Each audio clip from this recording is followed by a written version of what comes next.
الله. ازيكم يا شباب، عاملين ايه؟ يا رب تكونوا بخير.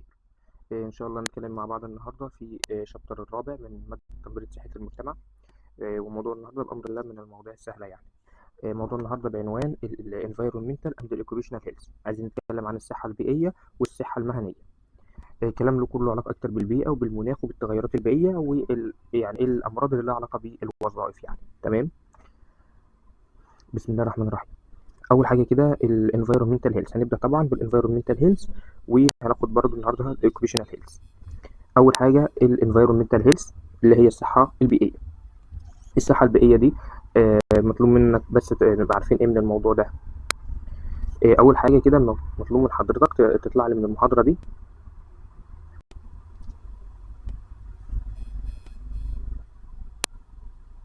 بسم الله.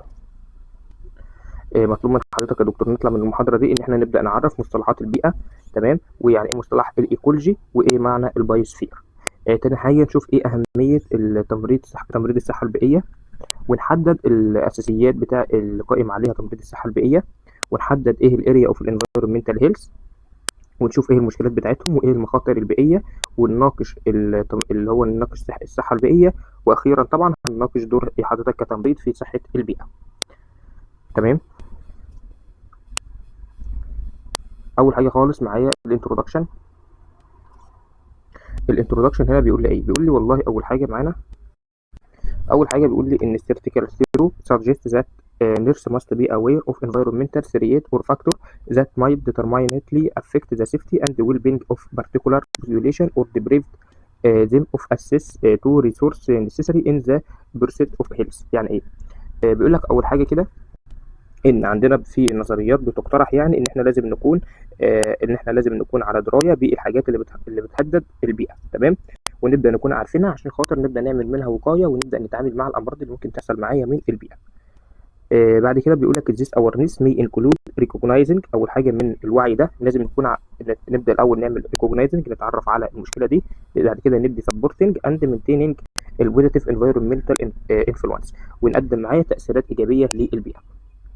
For instance، على سبيل المثال nurse must consider the effect of having access to safe place to work one's ability maintain health. بيقول لك على سبيل المثال ان الممرض يجب ان هو معاه يكون عنده لازم يحاول ان هو قدر الامكان يحاول ان هو يخلي البيئه بتاعته صحيه وامنه عشان خاطر نحافظ معانا على الصحه.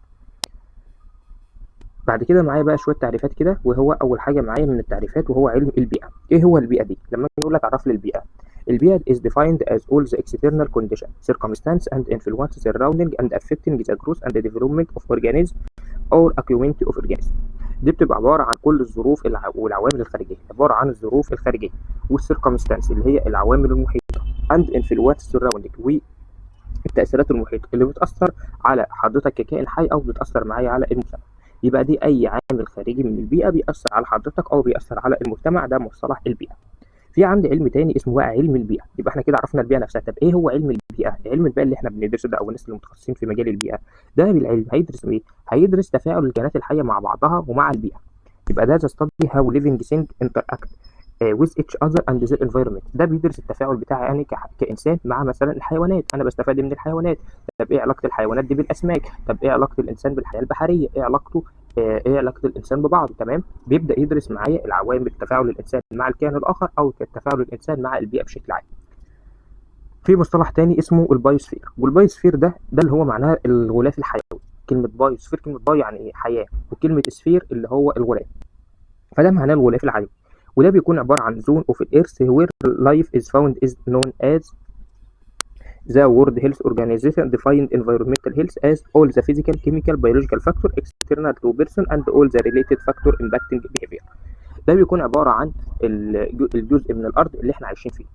الجزء من الأرض اللي احنا عايشين فيه اللي هو يتضمن معاه الهواء والمية واليابس. تمام. هواء ومية ويابس، هو ده بنقول عليه الغلاف الحيوي. تمام.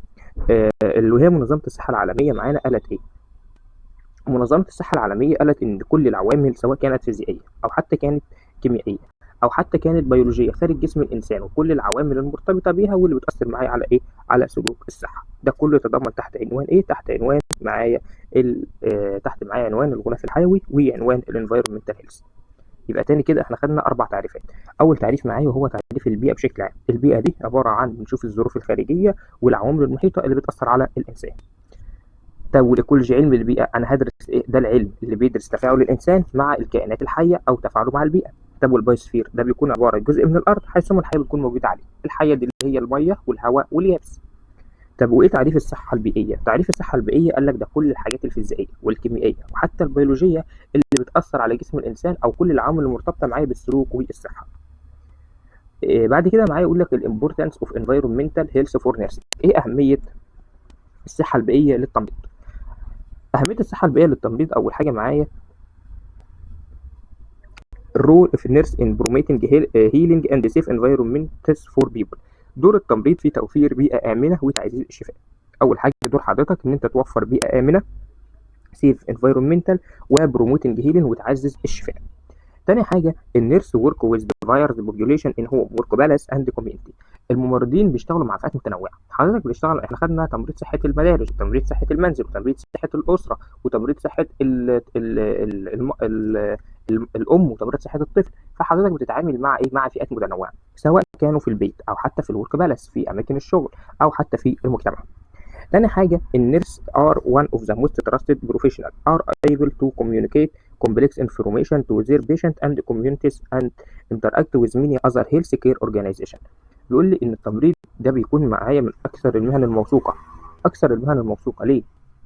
قال لك والله إن هو يقدر يشرح معلومات معقدة ببساطة، بيتعامل مع مرضى ومؤسسات صحية مختلفة، فده بيخليه من أكثر المهن اللي موثوقة لأنه له تعامل بشكل على طول مع مين؟ مع المجتمع. طب بعد كده عايز اعرف ايه البرنسبل اوف الانفايرمنتال هيلث فور نيرسينج براكتس. ايه الاساسيات بتاعه تمريض الصحه البيئيه ده؟ اول حاجه خالص لازم حضرتك يكون عندك اساسيات. knowledge of environmental health concept is essential to nursing practice. لازم حضرتك تكون عندك معرفه بالحاجه اللي انت بتدرسها. انت هتبقى عارف يعني ايه تمريض وتبقى عارف يعني ايه دورك، ده لازم تكون عارفه. فاول حاجه هي النوليدج. لازم حضرتك تكون عارف عارف ايه هو تمريض صحه البيئه. ده بيكون ضروري ان انت تركز على ايه. تاني حاجة بريكوشنري برنسبل اللي هو حضرتك تستخدم منتجات أساسية ومنتجات آمنة to use product and practice that don't harm human health or the environment and to take preventive action in the fact of uncertainty. اللي انت تستخدم منتجات وأساليب آمنة بتاخد إجراءات وقائية. ده كله تاني سبب معايا اللي هو الاحتياطات. الاحتياطات بتتضمن معايا ايه؟ ان انت تاخد إجراءات وقائية طالما تتعامل مع أي حاجة، حتى لو انت يعني عندك شك. يعني مثلا انا بتعامل مع بيشنت، انا البيشنت ده ما اعرفش مثلا هو عنده فيروس ولا لا، بس لازم اكون واخد الاحتياطات بتاعتي. مش هقول ده جايز، لا جايز دي خد احتياطاتك والبس الجلافز بتاعك والكمامه بتاعتك والكحول معاك وايه، وخد احتياطات نفسك. ثالث حاجه معايا وهو السيف ورك انفايرمنت اللي هي تكون بيئه العمل امنه. النيرس هاف رايت تو ورك ان انفايرمنت ذات از سيف اند هيلث. بيقول لك ان من حق الممرض ان هو يشتغل في بيئه امنه وصحيه. تمام. رقم 4 معايا وهو المالتي ديسبلينري كولابريشن اللي هو لازم نحافظ على بيئة صحية. عشان نحافظ على بيئة صحية محتاج ايه؟ هي بيئة صحية دي مين أفراد الصحة؟ أفراد الصحة معايا بيكونوا ايه؟ أفراد الصحة معايا لازم لها تعاون اللي هم مين؟ أطباء، ممرضين، وبرضه ايضا مهندسين وجهات حكوميه. او المهندسين ايه؟ ما المهندسين دول اللي هيخترعوا لك الاجهزه، دول اللي هيبنوا لك المستشفيات، وطبعا الجهات الحكوميه لان هي اللي هتصرف على الايه؟ اللي هتصرف على الصحه. رقم 5 معايا وهو اللي choice of material وبرودكت وتكنولوجي and practice in the environment that impact nursing practice are based on the best available evidence. اللي هو بنختار التجربة المبنية على دليل. يعني ايه؟ انا هبدأ مثلا اختار ادوات او هستخدم تكنولوجيا معينة او هعمل فعل معين، لازم الحاجة دي تكون مبنية معايا على دليل واضح. لازم يكون في دليل علمي واضح. يعني انت عملت دي ليه؟ عشان خاطر مثلا في دليل علمي بيقول كذا. تمام. مش تكون عملت الحاجة وانت لسه بتجرب فيها. تمام. رقم 6 معايا وهي الريسبكت فور ديفيرستي اللي هو لازم نحترم الاخرين. لازم نخلي بالنا ان احنا لازم نحترم الناس لان طبعا في اختلاف، طبعا بيكون في اختلاف في الفاليو، في البيليفز، في الكالتشر، في اختلاف في الثقافه، في المعتقدات، في الظروف الاجتماعيه، في الظروف الماديه، فلازم نحترم كل الناس. رقم 7 environmental assessment. environmental assessment اللي هو تقييم البيئة. حضرتك كممرض مطلوب منك ان انت تقيم البيئة اللي انت هتشتغل وتعيش فيها. لازم تبقى عارف كده، يعني تاخد عنها اوفر فيو كده وتبدا تشوف هي مناسبة ليك ان انت تشتغل ولا لا، هل هي امنة ولا لا.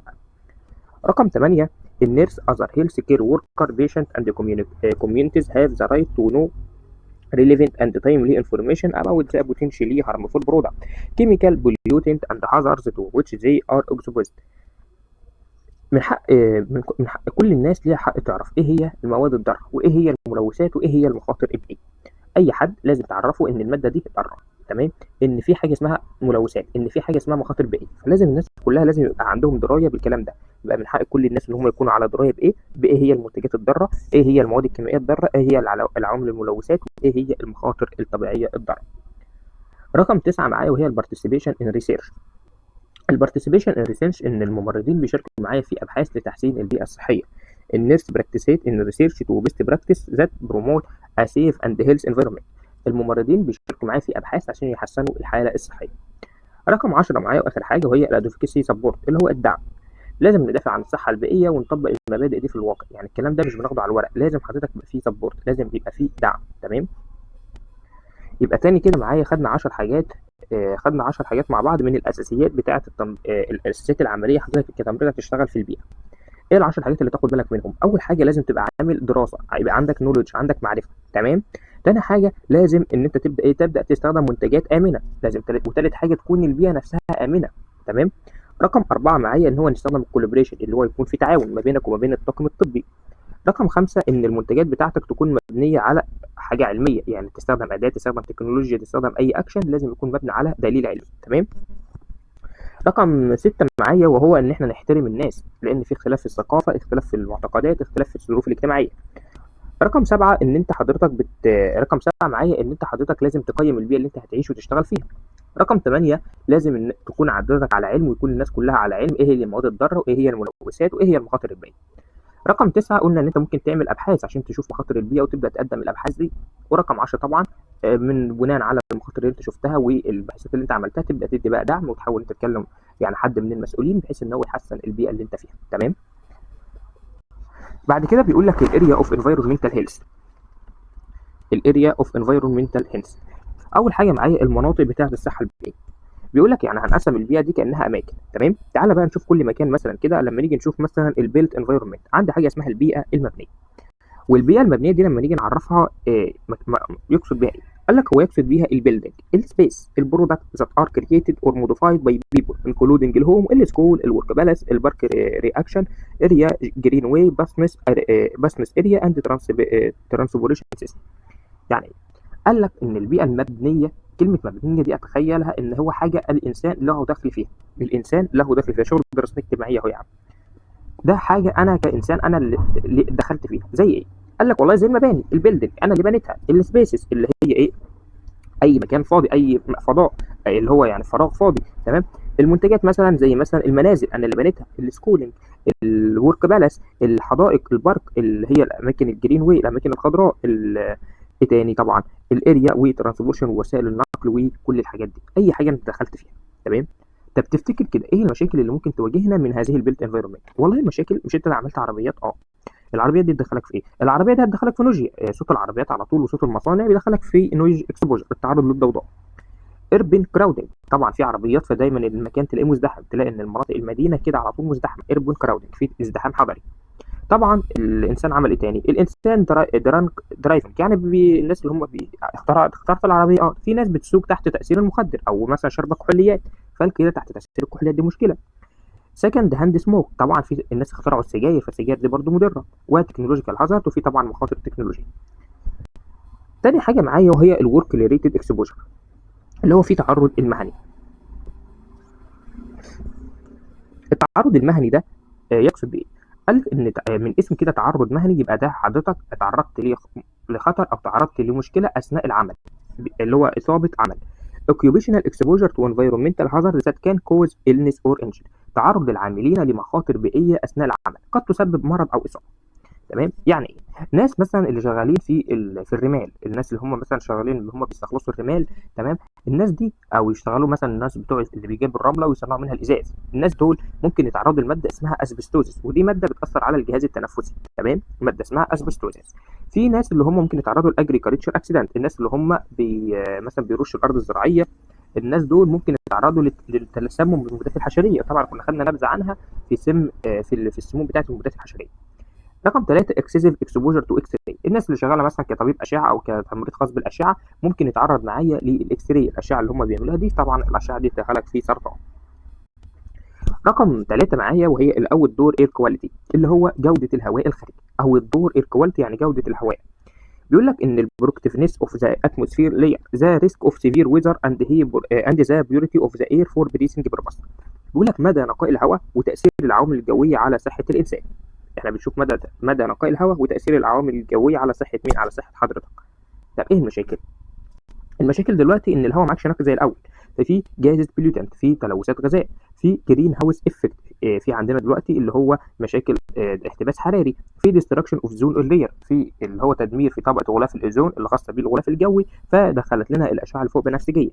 في اريال سبيرنج اوف هيربيسايدز اند بيسيلز اللي هو رش المبيدات في الهواء، الناس اللي هم بيرشوا المبيدات الحشريه ممكن حضرتك تستنشقها عن طريق الهواء.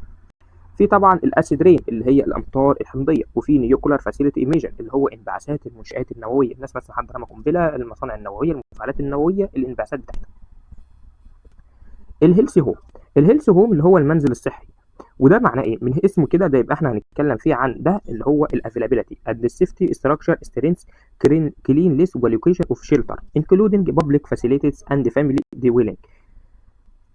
This include indoor air quality. قال لك ده معناه توفير سكن آمن، توفير سكن يكون آمن availability safety، ويكون طبعا السكن الآمن ده ويكون فيه تهوية كويسة.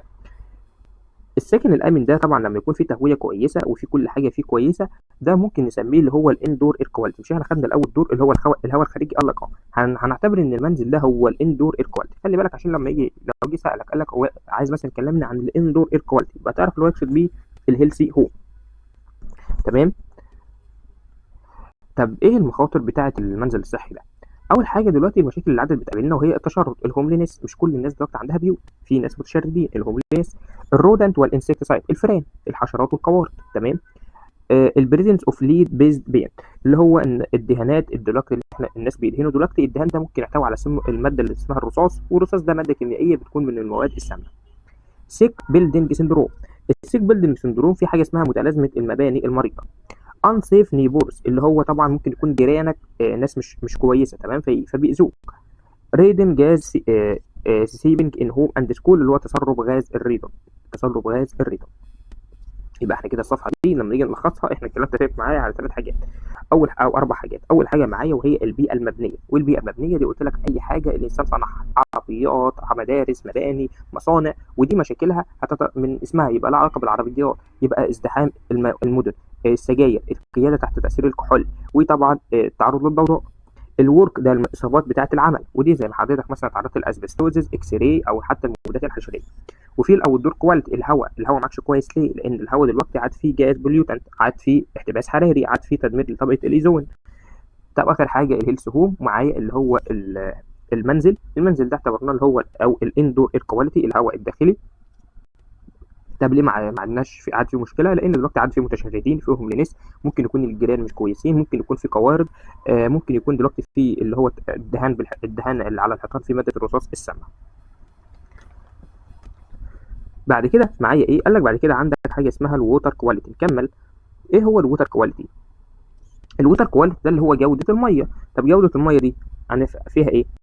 جودة المية قال لك والله التعريف هي availability of and accessibility to clean water supply, the mineral content level pollution by toxic chemical and the presence of pathogenic microorganisms. يقول لك مدى توافر مياه نظيفة وصالحة للشرب، مدى توافر مياه نظيفة وتكون صالحة معايا للشرب، ويكون خالية من المواد السامة. لازم تكون المواد دي خالية من المواد السامة، تمام، وعدم وجود ميكروبات ممرضة فيها. يبقى أول حاجة المية عشان تكون صالحة للشرب فيها 3 حاجات، لازم يكون فيها معادن، فيها مينرال. تاني حاجة لازم ما تكونش ملوثة، تكون خالية من المواد السامة وما يكونش فيها أي ميكروبات. طب ايه المشاكل اللي بنقابلها دلوقتي؟ المشكلة اللي بتقابلها دلوقتي إن المياه عادت ملوثة، contamination of drinking supply by human waste، المياه عادت ملوثة بسبب المخلفات بتاعة الإنسان. oil spills in the world waterway، تسرب النفط، دلوقتي عدد براميل البترول عدد بتتسرب معاه في المياه فبتلوثها. pesticide or herbicide infiltration of our ground اللي هو تسرب المبيدات الحشرية للمية مثلا. تاني حاجة معايا أو تالت حاجة وهو اكوفير كونتامينيتد باي اندستريور بيوليتنت اللي هو تلوث الخزانات الجوفيه، الناس اللي مخزنه ميه ممكن الخزانات دي تتلوث. واخيرا طبعا تسمم الاسماك بالمعادن الثقيله اللي هي في ميتال، حد مثلا كان شايل مثلا معادن مثلا على سفينه ولا حاجه لا قدر الله والسفينه دي تسرب منها حاجات او غرقت، فالسمك ممكن يتلوث والانسان ياكل السمك ده، فطبعا بيأثر معاه طبعا. تمام. بعد كده معايا وهو الفود سيفتي، سلامه الغذاء. سلامة الغذاء معناها إيه؟ إن إحنا عايزين نوفر غذاء لازم يكون الغذاء ده تكلفته مناسبة، تمام؟ ولازم يكون أولا هو متاح وفيراتي، يكون متنوع أند سيفتي، ويكون مناسب للسوي، سواء يكون مصدره حيواني او نباتي مش فارقه، هو اهم حاجه يكون تكلفته كويسه، يكون متنوع، يكون امن، تمام، ويكون حتى متاح. طب ايه المشاكل دلوقتي؟ المشاكل الغذائيه ان في عندنا مال نيوتريشن، في سوء تغذيه، في عندنا بكتيريا الفود بوزيشن اللي هو تسمم الغذاء البكتيري زي ما احنا شرحنا الكلام ده، اللي هو سم الفسيخ اللي هو البوتولينيوم توكسين. الفود ادلتريشن اللي هو الناس دلوقتي عدد بتغش في الاكل ده، في عدد بيحطوا مواد كده بيغشوا في الاكل. destruction of food chains by ecosystem destruction، تدمير السلسله الغذائيه. يعني ايه تدمير السلسله الغذائيه؟ تدمير السلسله الغذائيه دي اللي هو مثلا احنا عندنا ممكن حضرتك كده تفكر للحظه مثلا تقول هو ليه ربنا خالق الدبان مثلا؟ الدبان ده مخلوق اكيد له حاجه، بعيدا ان هو بيأذيك وبيتعبك يعني وانت بتزهق منه، ولكن هو له دور ان في كائنات اخرى بتتغذى عليه، وهو نفسه بيتغذى على حاجات، يعني هو مثلا بيتغذى على حاجات تانية. الحاجات التانية دي لا قدر الله الدبان ده مات، طب ما هو الدبان ده لما يموت الحاجات اللي هو بيتغذى عليها دي هتزيد، تمام، والحاجات اللي كانت بتتغذى على الدبان هتموت، مش هتلاقي حاجه تتغذى عليها، فاهمني؟ يعني مثلا هفترض انا مثلا بتغذى على، احنا مثلا كانسان بنتغذى مثلا على لحوم البقر والحيوانات. فدلوقتي البقر ده احنا شلنا خالص، وشلنا الفراخ، وشلنا كل البروتين، حضرتك احنا ممكن كده الغذاء بتاعنا هيتاثر، تمام. اخر حاجه طبعا وهو الكارسينوجينيك كيميكال فود، اللي هو الاضافات الغذائيه مسرطنه، يقول لك دلوقتي ده عاد مش عارف ده الاكل ايه مسرطن، ده الاكل ده مش عارف في ايه، طبعا الكلام ده احنا بنسمعه كتير. اخر حاجه وهي الويست مانجمنت، اداره النفايات، وده معناها ايه؟ المانجمنت اوف ويست ماتيريال ريزلتنج فروم اندستريال اند municipal بروسيس هيومن كونسوميشن اند ايفورت تو مينيمايز ويست برودكشن، اللي هو نتعامل مع النفايات الناتجه من الصناعه والاستهلاك البشري والانشطه اليوميه. حاول قدر الامكان الحاجات دي كلها نقلل انتاجها، لازم ده كله ان احنا نحاول ان احنا نقلل الانتاج بتاعها. طب ايه المشاكل اللي ممكن تنتج لي من المخلفات دي؟ اول حاجه يوز اوف نون بايو ديجريدابل بلاستيك، ان احنا نستخدم بلاستيك غير قابل للتحلل. يعني المفروض دلوقتي ان البلاستيك ده ماده عضويه، تمام، ماده عضويه، يعني المفروض ان هو لو سبته كده في التربه زي ما عادتك مثلا اي حد بيموت او اي كان بيموت بعد فتره بيتحلل، التربه بتمتص مكوناته وبيموت، خلاص بيتحلل تلاقي التراب. المفروض برضه ان البلاستيك ده ماده عضويه، المفروض انها بيتحلل، لا دلوقتي عاد البلاستيك عملوا بلاستيك اللي هو ما بيتحللش، تلاقي ازازه الميه تشرب الازازه مثلا وتروح تملاها والازازه بدنا عايشه معاك، مش مثلا بتتحلل ولا بتدوب. تاني حاجه بولي ديزاين سويلد ويست، اللي هو عدد في المقالب الزباله عدد سيئه التصميم، يعني ممكن عدد بيطلع انبعاثات وبيطلع ريحه، تمام. ان اديوكيت سويتش سيستم، اللي هو ضعف انظمه الصرف الصحي. رقم 4 معايا وهي ترانسبورت اند ستورج اوف هازارد ويست، عدم سوء نقل في النفايات دي، يعني مثلا القمامه اللي بتتكون دي عدد واحنا عشان ننقلها عدد دلوقتي في سوء نقل، تمام. يعني العربيات اللي عدد بتشيلها مثلا زي ما احنا قلنا ممكن تسرب حاجات فتشم ريحه، ممكن عدد دلوقتي بيحطوها جنب البيوت، فما عادش في ايه، يعني ما فيش ترتيب في الحاجات دي. الليجال اندستريال دامبنج، التخلص غير القانوني من النفايات. واخيرا طبعا في نفايات مشعه، اللي هو دي خاصه طبعا مش عندنا يعني في مصر، يعني اللي هو مثلا حد تبع خاصه في الاماكن اللي لها علاقه بالمفاعل النووي، تمام. يبقى تاني كده احنا قلنا 3 عوامل في الصفحه دي. اول عامل معايا هو جوده الميه، وقلنا ان جوده الميه لازم تكون ان الميه نظيفه، ولازم تكون ان هي خاليه من الميكروبات وخاليه من اي مواد كيميائيه. احكم عليها ازاي؟ او دي كده حكمنا ان الميه نظيفه، طب ايه إيه الاضرار بتاعتها؟ ان احنا دلوقتي عدد الميه ملوثه. تاني حاجه ملوثه اما بسبب مبيدات حشريه، اما بسبب تسرب زيوت البترول، يا اما عاد في معادن ثقيله. تاني حاجه الفود سيفتي، سلامه الغذاء، وقلنا لازم عشان نقول ان الاكل ده كويس لازم يكون متاح، تكلفته كويسه، ويكون امن. المشاكل عاد في سوء تغذيه، عاد في تسمم بكتيريا، عاد في طعام مغشوش، عاد في عندك مواد ضاره، ودي طبعا ممكن نعمل خلل في تدمير النظام الغذائي. في بعد كده عندك الويست مانجمنت اللي هي اداره المخلفات، وقلنا ان عاد في مشكله في المخلفات، ان المخلفات دي قدر الامكان نحاول ان احنا نقلل انتاجها. طب ايه المشاكل اللي بتنتج منها؟ ان احنا دلوقتي عاد في عندنا بنستخدم بلاستيك غير قابل للتحلل، عندنا صناديق القمامه عدد تصميمها عاد بور ديزاين، في سوء نقل في المخلفات دي، تمام. واخيرا في راديو اكتيف هازارد ويستس.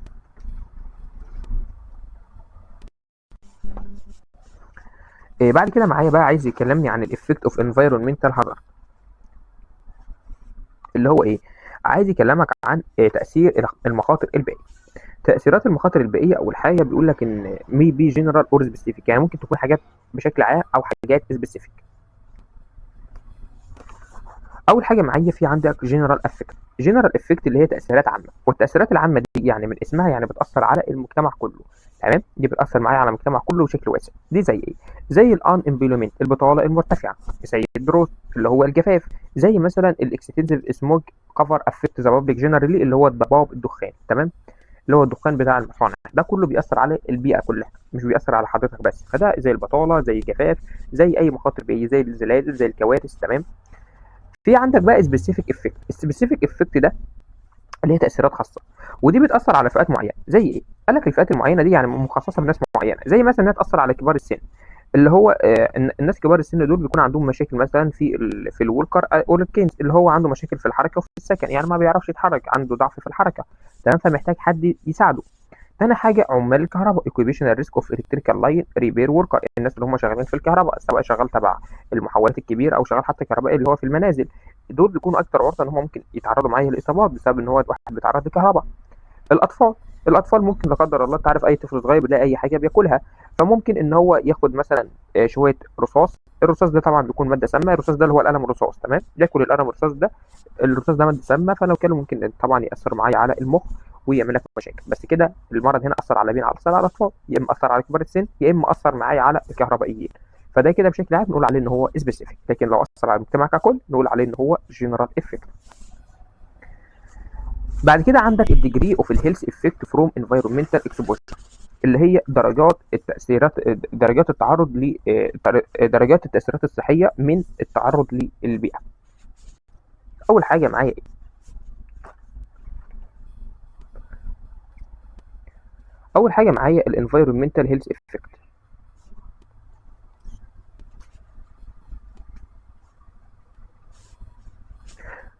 بيقول لك ان الانفايرمنتال هيلث افكت يعني التاثيرات البيئيه دي ممكن نقسمها لاميديات، يعني حاجات بتحصل في وقتها، وحاجات بتاخد لونج تيرم يعني على مدى طويل، وحاجات انتر جنريشن، وحاجات انتر جنريشن اللي هي عبر الاجيال، يعني ممكن ما تحصلش فينا بس تحصل في ابنائك، تحصل في احفادك. تعال نشوف كل حاجه. في مشاكل ممكن تحصل في وقتها، دي ممكن تتخيل حضرتك مثلا دلوقتي التاثير، مثلا حضرتك ايه؟ حريقه مثلا، بيرن، ده هتاثر في ساعتها. حد مثلا كان في ضرب نار، جان شوت، خد طلقه. هارسينز دامج اللي هي الاعاصير. الاوت بريكس اوف جاسترو انتستينال ديستريس امونج كافتيريا كاستمر، اللي هو التسمم الغذائي. ده كلها حاجات نتائجها بتظهر في وقتها، سواء كان حريق، كان جان شوت، كان مثلا جاسترو انتستينال ديستريس. في بقى حاجات بتظهر بس على المدى الطويل، مش بتظهر في ساعتها، يعني النتيجه بتاعتها مش بتظهر في وقتها، بتاخد فتره على ما تظهر. زي ايه؟ قال لك الحاجات طويله المدى دي تظهر بعد فتره. زي ايه؟ مثلا اللي هو فقدان السمع. حد شايف كده السمع مره واحده، هو نتيجه ان هو عمال يتعرض مثلا لضوضاء، يتعرض مثلا لملوثات، فده كله هيأثر معاك على المدى الطويل ان هو يفقد السمع، الهيرنج لوس. البلاك لانج، البلاك لانج دي زي ما احنا قلنا ان البلاك لانج دي تلاقي ان اللانج سوداء، وده بسبب ان هم العمال بتوع المناجم، الناس اللي بيدوروا شغالين في الجبال او شغالين في المناجم بيتعرضوا لاسبستوزس، او بيتعرضوا حتى للرمال، او بيتعرضوا للفحم. فالناس دي على المدى الطويل لما تيجي تبص على الرئه بتاعتهم تلاقي عندهم ضيق تنفس، وعندهم الرئه بتاعتهم بتكون سوداء. increase the rate of thyroid cancer among young victim of Chernobyl nuclear reactor accident. يعني ايه؟ لقينا ان في زياده سرطان الغده الدرقيه بعد المفاعل اللي اتضرب، اللي هو اسمه تشيرنوبل، اللي هو المفاعل بتاع اليابان على ما اعتقد. المفاعل ده لما اتضرب عندك، فكره المفاعل ده ان هو العوامل المشعه دي او النووي، فكره النووي، السلاح النووي بيكون في ماده اليود، في عنصر اليود. تمام. مشكله عنصر اليود ده ايه؟ ان هو لو اتضرب، يعني معلومه ليك انت ان احنا عندنا غده في جسمنا اسمها الغده الدرقيه. طبعا احنا خدنا الكلام ده في البطنه وفي الجراحه. تمام، وخدناه برضو في تمريض صحه المجتمع. فاحنا عندنا مثلا دي القصبه الهوائيه اهي، القصبه الهوائيه دي هترجع تتقسم بعد كده لتو من برونكاي. خلاص. يعني عندنا هنا كده في غده كده اسمها الغده الدرقيه، بتكون موجوده فين؟ بتكون موجوده كده غده شبه الفراشه، غده شبه الفراشه بتكون موجوده عندك. تعالى نرسمها بشكل عادل اهي. غده موجوده في رقبتك، اللي هي عامله في الشباب طبعا تفاحه ادم، يعني هي تفاحه ادم دي. تمام. الغده دي يا دكتور عشان بتصنع هرمون الثيروكسين، وهرمون الثيروكسين ده بشكل عام مسؤول في جسمك عن حاجه اسمها ولعها ولع، شعللها شعلل. يعني ايه؟ بيروح لاي حاجه في جسمك بيقول لها اشتغل. يا قلب، هو انت مش شغال ليه؟ ده زود ضربات القلب. يا انت مش شغاله ليه؟ اشتغلي. يا مش عارف في شويه يا كبد ما تطلعنا شويه جلوكوز، عايز يزود الحركه بتاعت الانسان، فبيخلي الانسان على طول اكتف. تمام. هو عامل ده المدير اللي بيشغل كل الناس، ده عشان يشتغل فيه، عشان يطلع الهرمون بتاعه. الهرمون بتاعه معتمد على عنصر اليود. قال لا يا دكتور، طب ما احنا دلوقتي الناس اللي هم تعرضوا للمفاعل النووي ده اتعرضوا اصلا لمين؟ ليود. فاليود ده يروح يأثر على الغدة الدرقية فيأكتفها بزيادة، فتلاقي إن الإنسان عنده الأكتيفيتي عنده بزيادة، فالحاجة إن يخش معاها طبعا ممكن لا قدر الله يخش معاها في ثيرويد كانسر، لأن الحاجة دلوقتي قاعدة شغالة بزيادة. تمام، بس ده بيظهر معايا على المدى الطويل. فهمت إيه فكرة الثيرويد كانسر بالمفعل؟ عشان كده يقول لك لو في مثلا لا قدر الله في بلاد جنبنا ولا حاجة ضربت قنبلة أو حاجة، يقول لك إن نروح نجيب أقراص اليود وناخدها تقريبا في خلال أول تقريبا ساعة من ضرب المفاعل النووي ده، وطبعا والناس كلها تختفي، تكون مستخبيه مثلا في البدروم بتاع المنازل، او مثلا لو في انفاق ولا حاجه يستخبوا فيها عشان خاطر ما يتعرضوش لليود ده. تمام، ممكن تقرا عن الموضوع ده لو حابب، يعني اكتب بس تاثيرات اليود على او تاثيرات مثلا المفاعل النووي على الغده الدرقيه. تمام، وشوف اقرا اي مقال عنهم على جوجل مثلا. تمام، تالت حاجه معايا وهي الانتر جنريشن انفايرمنت، يعني في مخاطر بس هتحصل عبر الاجيال، وده هتحصل معايا على الاجيال. زي ايه؟ تغيرات المناخ. حضرتك احنا دلوقتي عمالين نعمل مصانع وعندنا عربيات، والعربيات دي عماله تطلع دخان، والمصانع عماله تطلع دخان. ممكن ما ياثرش علينا، هنكون احنا متنا، لكن هياثر على الابناء وعلى الاحفاد، هيجي يتولدوا في بيئه مش كويسه، في المناخ بتاعها في مشاكل، فيتاثر معايا على الكلايمت تشينج. تاني حاجه معايا الافكتنج وومن تشيلد بيرنج ايج، وكمان هياثر معايا ممكن الاضرار دي تاثر معايا على صحه المراه وعلى الخصوبه والحمل. تمام، يبقى احنا كده خدنا في حاجات بتأثر معايا في الشكل وقتي، زي أي حاجة إصابة وقتية زي الحريق، زي الجان شوت، زي أي مشكلة في الجاستروانتستينال ديستريس. وفي حاجات على المدى الطويل زي فقدان السمع، زي مثلا عمال المناجم، أو زي الثيرويد كانسر. وفي حاجات عبر الأجيال زي تغيرات المناخ والإشعاعات والانبعاثات الضارة، دي ممكن تأثر معايا على مين؟ على الحمل والخصوبة. بعد كده بيقول لي إيه؟ طب بيقول لك أنت عمال تتكلمني في كده، طب هي إيه الجهود البيئيه اللي احنا عشان نتعامل مع الحاجات دي؟ يعني ايه الجهود العالميه اللي بيعملوها عشان نتغلب على المشاكل دي كلها؟ قال لك اول حاجه من اشهر الجهود العالميه اللي بتتعمل معايا، او الجهود اللي خاصه منظمه البيئه، ان هي بتعمل كل سنه مؤتمر اسمه مؤتمر المناخ السنوي، لو تسمع عنه. تمام، اسمه المؤتمر المناخ السنوي، ده بيكون من اشهر الحاجات اللي بيبدا ان هو يراقب البيئه. ايه الفكره بتاعت المؤتمر ده؟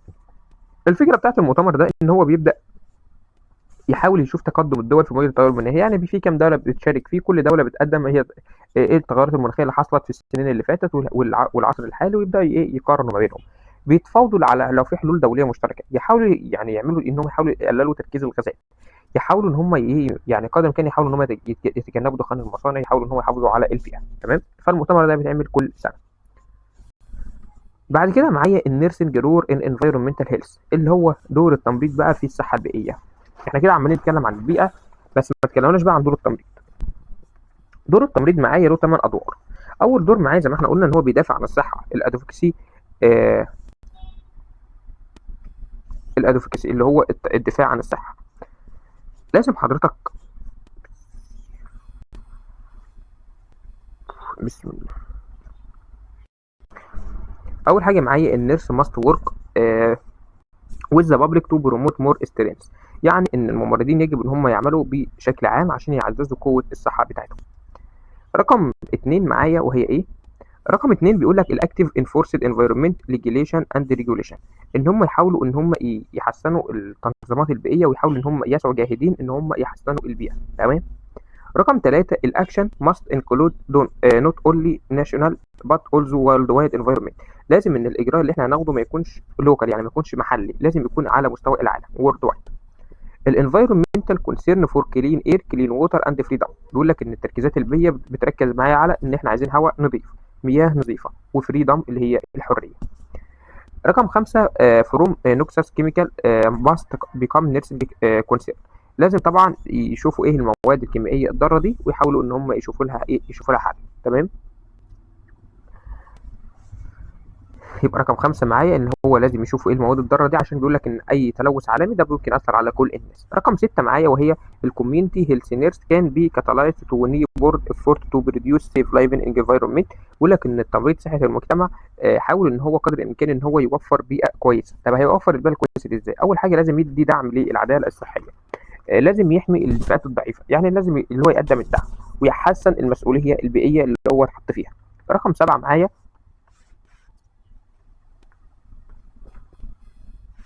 رقم 7 بيقول لي community health nursing must expand its theory and practice incorporate the fact that individual and community health ultimately depend on global environmental integrity، ولكن تمريض صحة المجتمع يجب إن هو يقدم نظريات وأبحاث علمية عشان يواجه بيها المجتمع ويشوف الأبحاث اللي هو بيعملها دي، ونشوف في مشكلة نحاول ندرسها ونعالجها. ورقم 8 إن النيرسينج must include an environmental perspective، إن التمريض يجب إن هو يتضمن معايا احترام للبيئة by committing to environmental health promotion initiative that promote social justice and environmental responsibility. لازم إن هو يقدم عدالة مجتمعية ويقدم طبعا احترام للمسؤولية البيئية. كده انتهى معايا اللي هو الجزء اللي خاص بتمريض الصحة البيئية. نخش بعد كده على تمريض الصحة المهنية.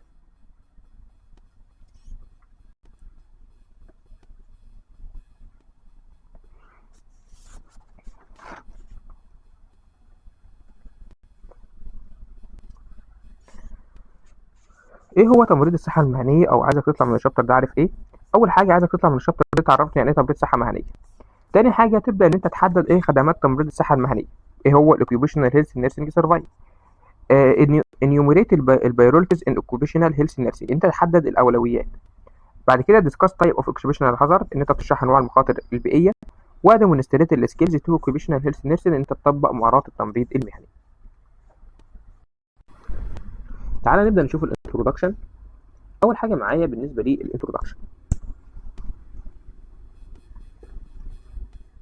بيقول لي ان بيقول لك ان الاوكيوبيشنال هيلث انكلودنج توكسولوجي تو ريكوجنايز روت اوف اكسبوجر اكزامين ريليشن شيب بتوين الكيميكال اكسبوجر ان ذا ورك بالانس اند اكيوت اند ليتنت هيلث افكت such as burns or cancer and understand those response relationship in the user's hygiene to identify and evaluate the work balance hazard, so control mechanism can be implemented for exposure reduction.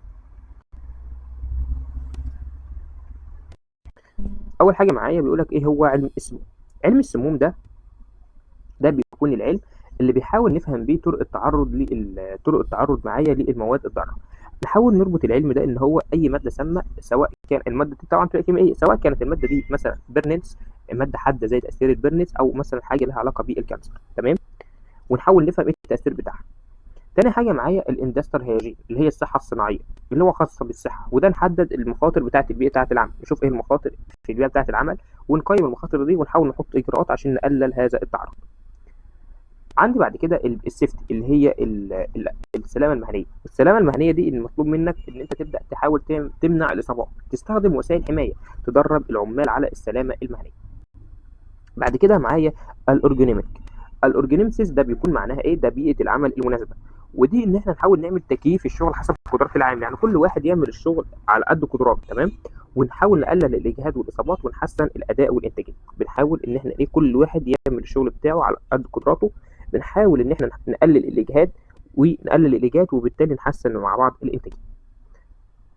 طب ايه اصلا هو ايه هو الامريكان اسوشيشن اوف اوكيوبيشنال هيلث نيرس؟ ايه التعريف بتاع الاوكيوبيشنال هيلث طبقا لمنظمه الصحه العالميه او المنظمه الامريكيه العالميه؟ بيقول لي هو بيكون عباره عن specialty practice that focus on promotion, prevention and restoration of health within the context of safe and healthy environment.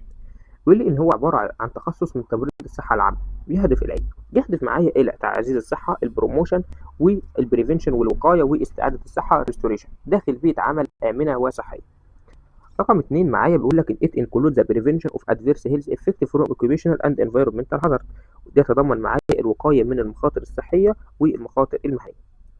رقم 3 it provide for and deliver occupational and environmental health and safety program and service to silent، ان هو بيحاول ان هو يقدم معايا برامج وخدمات صحه سلامه مهنيه، ويحاول ان هو يقدم توعيه وتدريب.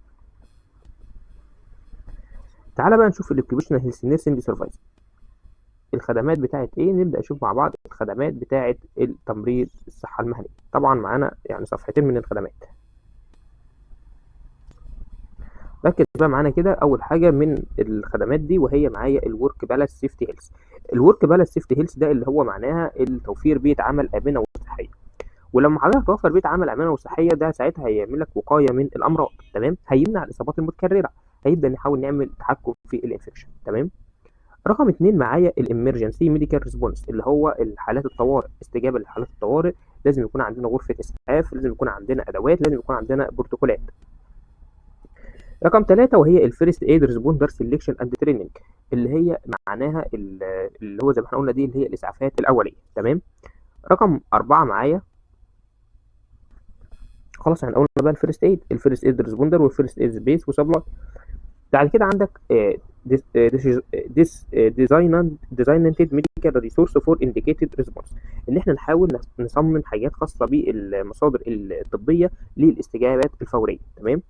الوركرز كومبنسيشن ده اللي هو معايا ايه، اللي هو نحاول ان احنا نعمل تعويضات للعمال. تمام.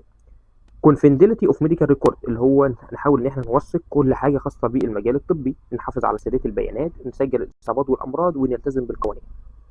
عندي بعد كده المونتيرنج سيرفايلنس، اللي هو المونتيرنج سيرفايلنس ان احنا نبدا نعمل فحص طبي دوري، ونقيم صلاحيه العامل للشغل، ونتابع التعرض للمخاطر. يعني كل فتره كده نعمل متابعه لفحص للعمال اللي عندنا، ونشوف مين فيهم اللي يكمل الشغل، ومين فيهم اللي مثلا ياخد راحه، او من المريض، ونبدا نعالجه. تمام. compliance with medical record دي قلناها. occupational safety and health American compliance medical personnel requirement injury and illness reporting accident and injury investigation cumulative trauma disorder prevention employee access to medical، يعني ده كله اللي هو تضمن معاه فحص العمال ورعايته. تمام. الانفكشن كنترول، الامبلوي رايت، الموظفين اللي لهم الحق ان هم يعرفوا من اللي هم يلاحظوا او يتقيموا معايا على تدريبات معينه للشغل قبل ما يشتغلوا. الريابيليتيشن اكت،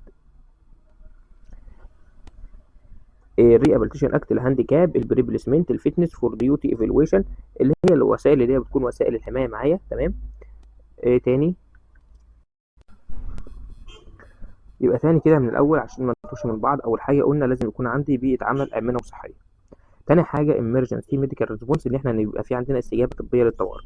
رقم 3 الفيرست اد ريسبونسر، اللي هو لازم نختار من مقدمي الاسعافات الاوليه، يعني يكون عندنا اختيار جيد للناس بتوع الاسعافات. بعد كده معايا الفيرست ايد سبيس، فيرست ايد سبيس سبلاي بروتوكولز اند ريكورد، ان احنا نوفر مكان للاسعافات الاوليه والمستلزمات والبروتوكولات والسجلات. بعد كده ديزايننتد ميديكال ريسورس فور انديكيتد ريسبونس، ان احنا نحدد الموارد الطبيه للاستجابه للحوادث. بعد كده زي ما احنا قلنا الوركر كومبنسيشن، ان احنا نعوض العمال. كونفيدنتي في ميديكال ريكورد، السريه بتاعه العمال. الكومبلاينس ويز ميديكال ريكورد ريتنشن ريكويرمنت، اللي هو معايا ايه، اللي هو معايا الالتزام بالمتطلبات الاحتفاظ بالسجلات الطبيه. الكوبيشنال سيفتي اند هيلث ادمنستريشن كومبلاينس، ان احنا نلتزم بمتطلبات الاحتفاظ بالسجلات الطبيه والالتزام باللوائح. تمام. بعد كده معايا الميديكال بيرسونال ريكويرمنت، ان احنا نوفر كوادر طبيه مطلوبه. الانجري اند انس ريبورتنج اند ريكوردنج، ان احنا نحقق في الحوادث والاصابات.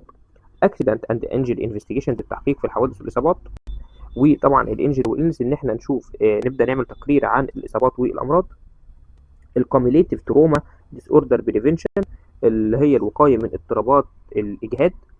بعد كده الامبلوي اكسس تو ميديكال اند اكسبوجر ريكورد، ان احنا نعمل مراقبه طبيه وتقييم صلاحيه العمل في العمال. بعد كده معايا بيرسونال بروتكتيف ايكويبمنت ايفالويشن، زي ما احنا قلنا بنعمل وقايه للعمال ونحاول ان احنا كل شويه نعمل له فحص دوري. انفكشن كنترول، نعمل مكافحه العدوى.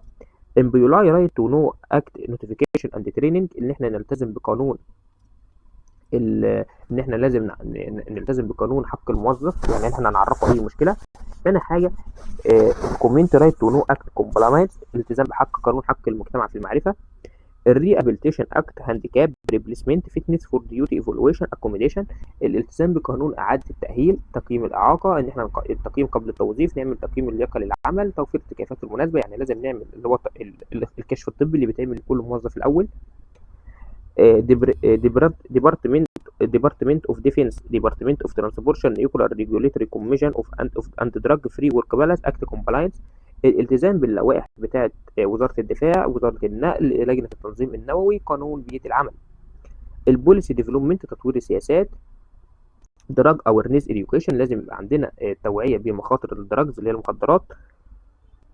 بعد كده معايا الدراج تيستنج اند تكنيكال سبورت، ان احنا نبدا نعمل اختبار مخدرات كل فتره. امبلوي اسيستنس بروجرام سرفايز، التعامل مع او نعمل الاول خدمات برنامج مساعده للموظفين.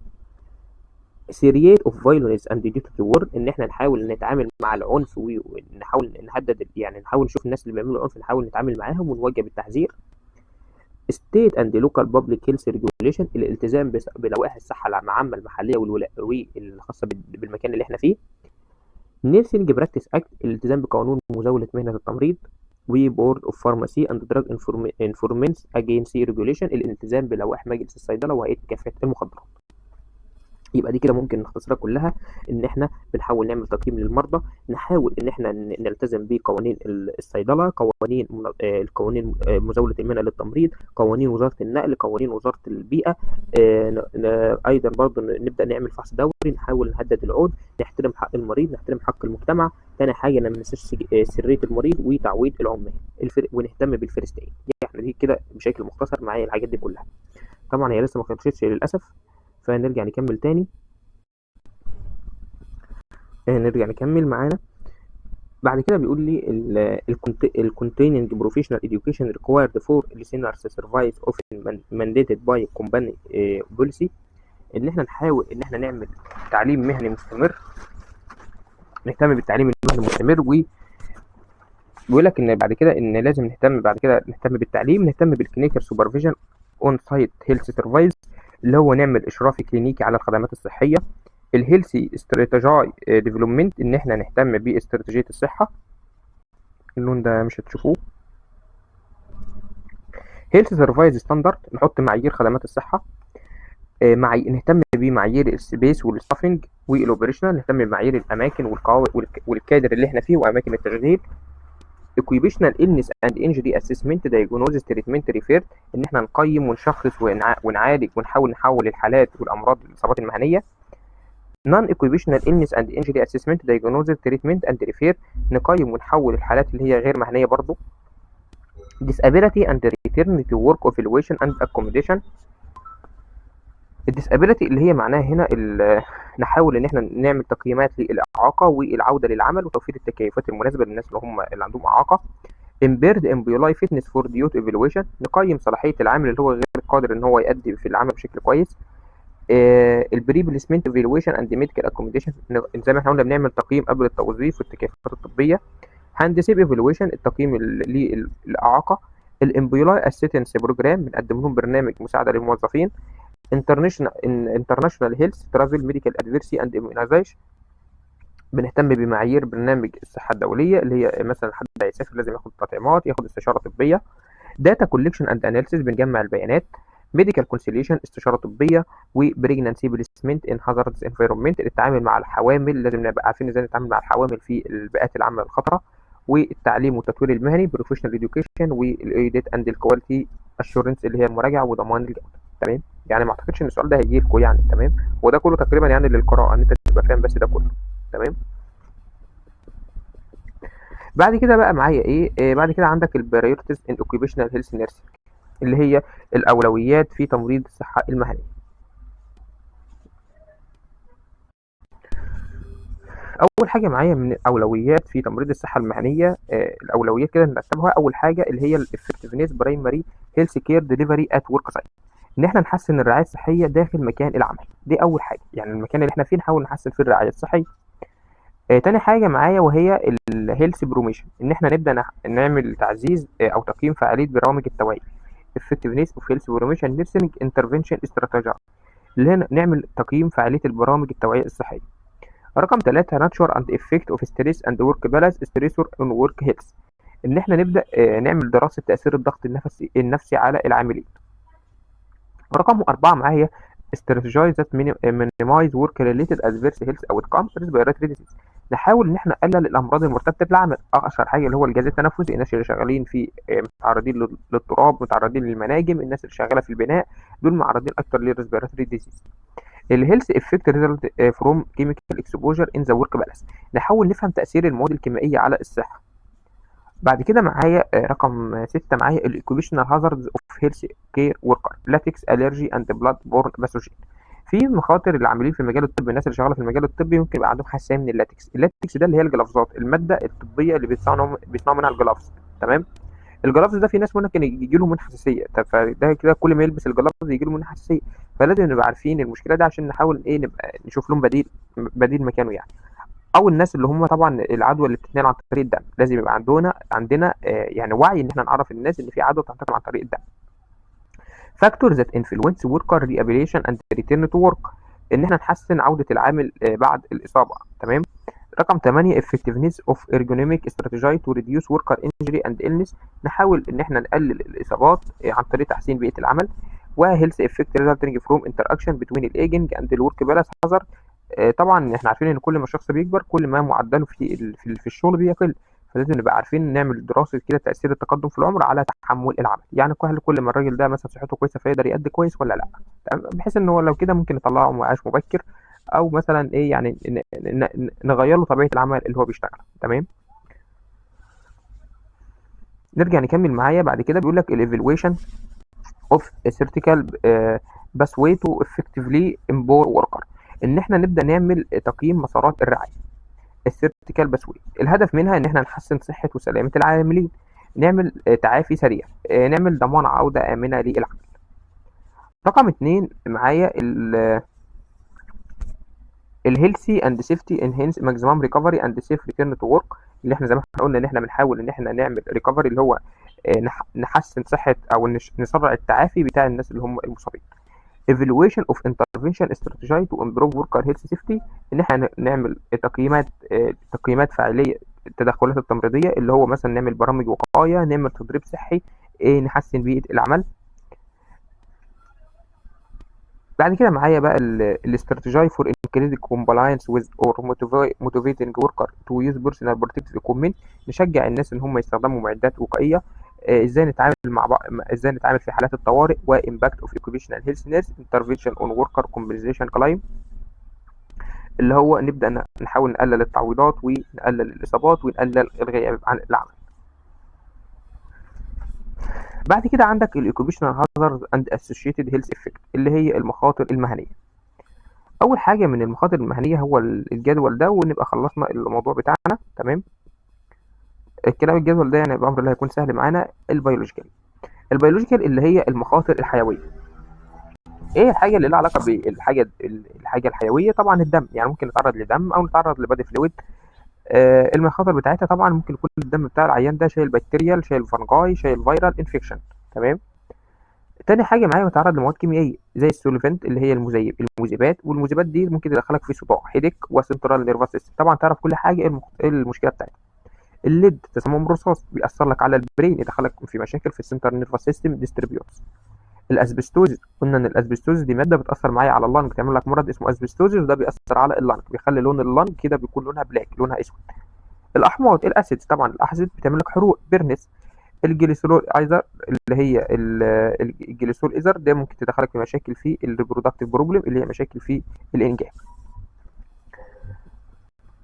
نكمل في عندنا بعد كده مخاطر بيئيه، والمخاطر البيئيه دي تتضمن معايا اول حاجه الميركوري اللي هو الزئبق. الميركوري الزئبق ده لان هو بيعمل لك حاجه اسمها اتكزيا اللي هو تلاقي ان العيان ماشي مش عارف يسلك طوله، زي مثلا واحد شارب كحول ولا حاجه فماشي مش عارف يسلك طوله، عمال يتدروخ. تمام. تاني حاجه الارزنك اللي هو الزرنيخ، والزرنيخ ده بيعمل لك مشاكل في الاعصاب بريفرال نيوروباثي. تمام. رقم بعد كده معايا اللي هي بقى حاجات تانية اللي هي استاتيك اور ناتشورال بوستيور، وضعيات او يعني الانسان قاعد وضعيه مش طبيعيه. طب انت مثلا على طول قاعد موطي، على طول مثلا قاعد وضعيه مش كويسه، طب ما ده هيأثر معاك على العضلات بتاعتك. تمام. فيحصل له مشاكل في الماسكولوسكليتال ديس اوردر. تمام. ممكن يحصل له مشاكل في الفقرات، على طول موطي فيحصل له اي مشاكل خاصه بالفقرات. الصفحه راحت فين؟ بعد كده معايا الريبيتيتيف اور فورس فور اكسكريشن.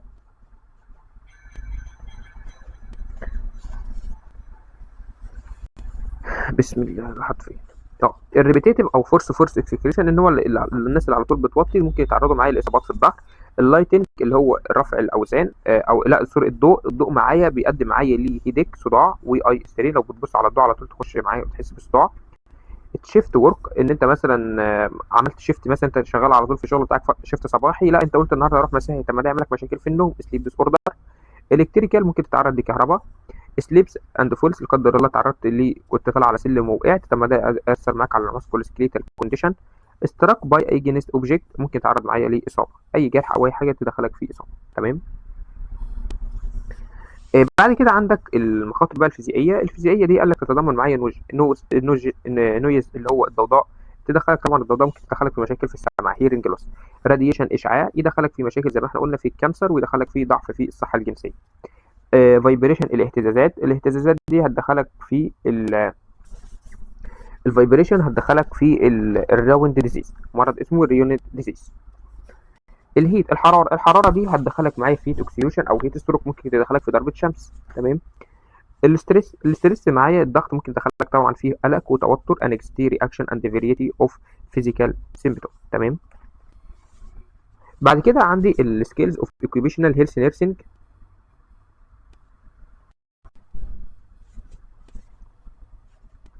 اللي هي المهارات بتاعه تمريض الصحه المهنيه. المهارات بتاعه تمريض الصحه المهنيه معايا تتضمن ايه؟ اول حاجه كلينيكال اند برايمري كير. الكلينيكال والبرايمري كير اللي هي الرعايه الاوليه، ودي تتضمن معايا اول حاجه ابلاينج ذا نيرس بروسيس ان ديليفري اوف كير، تطبيق اللي هو تطبيق النيرسنج بروسيس، اللي هي اول حاجه ان انت لازم تطبق الاجراء التمريضي بتاعك. providing first aid and primary care according to treatment protocol، نقدم اسعافات اوليه حسب المشكله اللي عند البيشنت ده. conducting a physical assessment، نبدا نعمل فحص للجسد بتاعه. conducting physical assessment، بعدها taking occupational and environmental health history، نحاول ناخد تاريخ انت شغال فين او تاريخ بيئي، الحاجات اللي انت اتعرضت لها قبل ما تيجي، ايه اللي عرضك مثلا، وقعت ولا الاصابه حصلت لك ازاي. diagnosis وتريتمنت، بعد ما خدنا الهيستوري نبدا نشخص ونعالج. being knowledgeable about immunization protocol، ان احنا نبدا نعمل طبعا بعد ما خدنا نبدا نعمل له بعد كده برامج اللي هي خاصه بالتطعيم. identify emotional need and providing support and counseling، نعمل له دعم نفسي وارشاد للعاملين. using multidisciplinary problem solving approach to occupational health illness and injury، استخدام فريق متعدد التخصصات، ده هيكون معانا حاجه كويسه ان كل عندنا يعني طبيب متخصص كذا او تمريض متخصص كذا، فده هتبقى معانا حاجه متخصص كل التخصصات. تمام. maintaining record، ان احنا نحافظ على سريه المريض. clinical testing and monitoring، نعمل مراقبه دوريه وفحوصات. responding to medical emergency، ازاي نتعامل مع الطوارئ. being knowledge about trend to health related issue، نحاول نشوف نتابع بقى البيشنت بعد ونشوف العلاج اللي احنا عملناه ونبدا نتابع البيشنت. يبقى تاني اول حاجه معايا من المهارات بتاعتك ان انت بتبدا تاخد هيستوري. اول حاجه بتقدم فيرست ايد، وبعد ما العيان يفوت تبدا تاخد منه هيستوري. طب انت شغال فين؟ طب اتعرضت ازاي؟ بعد ما خدت هيستوري بنبدا نخش في دايجنوزس، ويفضل يكون عندك فريق متعدد التخصصات. بعد كده نبدا بقى نحافظ على سريه المريض ونبدا نتابع الحاله الصحيه. وما ننساش لو عايز دعم نفسي بنعمل له دعم نفسي. تمام. بعد كده معايا الكيس مانجمنت، اللي هي الكيس مانجمنت اللي هو علاج الحاله. وعلاج الحاله بيقول لك identify the need for case management service، ان احنا نحدد احتياج او الخدمات اللي الحاله دي محتاجاها. conducting case management assessment using multidisciplinary framework، ان احنا نحاول نقيم الحاله اللي هي بطريقه متعدده التخصصات، يعني نكشف على اكتر من متخصص بحيث ان احنا نعمل لها فحص دوري، يعني فحص كامل للجسد كله. اخيرا بنحط كير بلين ونحط خطه رعايه. بعد كده بيقول لي ايه تاني؟ بيقول لي evaluation resource and vendor for case management، ان احنا نحاول نعمل تقييم للموارد المتاحه. لازم نختيار مقدمي الخدمه المناسبين. الهدف منها ضمان الجوده وكفاءه الرعايه. بعد كده implementing early return to work program، ان احنا نطبق برامج العوده المبكره للعمل. نحاول نقلل الاجازه المرضيه، نحسن التعافي والاندماج الوظيفي. رقم 3 المونيتورنج ايفالويشن اوف اوتكم، اللي هي متابعه نتائج الحاله. نبدا بقى نشوف الحاله ونقيم الفعاليه بتاعتها ونشوف لو في هنعدل حاجه في النتائج بتاعتها. رقم 4 ديفلوبمنت بوليسيس اند بروجرام فور كيس مانجمنت، اللي هي معايا تصميم سياسات خاصه بالكيس مانجمنت ونحط برامج تنظيميه للرعايه المهنيه. ديزايننج ديسابيلتي مانجمنت سيستم، ان احنا بنبدا نحط بنصمم طرق خاصه للناس اللي هم عندهم مشاكل في اعاقه مثلا. تمام. وكوندكتنج كيس مانجمنت او اتقان بيزد ريسيرش، نحاول نعمل ابحاث تعتمد على النتائج، نبدا نعمل ابحاث بشكل دوري ونبدا نشوف نحسن الممارسات المستقبليه. تمام. كده انتهى معايا موضوع الصحه المهنيه. سبحانك اللهم وبحمدك، استغفرك واتوب اليك، ولا اله الا انت، اللهم لا تؤاخذنا ان نسينا او اخطانا.